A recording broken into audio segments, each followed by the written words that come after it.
প্রিয় ছোট্ট বন্ধুরা, আজ আমরা শিখব বায়েজিদ বোস্তামীর মায়ের প্রতি ভালোবাসার এক অসাধারণ গল্প। বায়েজিদ বোস্তামীর নাম নিশ্চয়ই শুনেছেন। তিনি তার মায়ের প্রতি অতুলনীয় ভক্তির জন্য বিখ্যাত ছিলেন।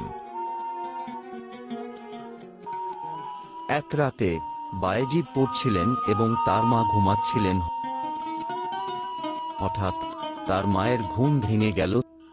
তিনি খুব তৃষ্ণার্ত অনুভব করলেন এবং তার ছেলেকে ডেকে এক গ্লাস পানি দিতে বললেন।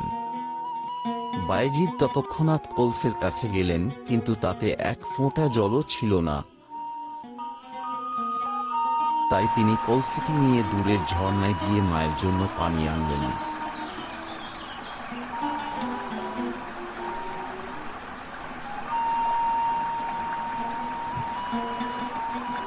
যখন বায়েজিদ পানি নিয়ে ফিরে এলেন, তখন দেখলেন তার মা আবার ঘুমিয়ে পড়েছেন।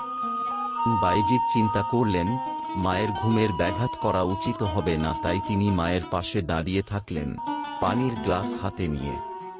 এভাবে বাকি রাত কেটে গেল।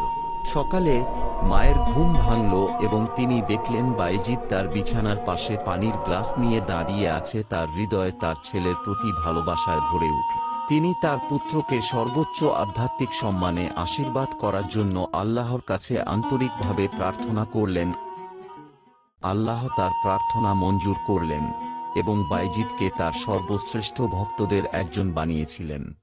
বন্ধুরা, আজকের গল্প থেকে আমরা শিখেছি মা বাবার প্রতি ভালোবাসা ও সম্মান প্রদর্শন করা আমাদের জন্য কতটা গুরুত্বপূর্ণ। তোমরা সবাই মায়ের কথা শুনবে, তাকে ভালোবাসবে এবং সবসময় তার পাশে থাকবে, ঠিক আছে?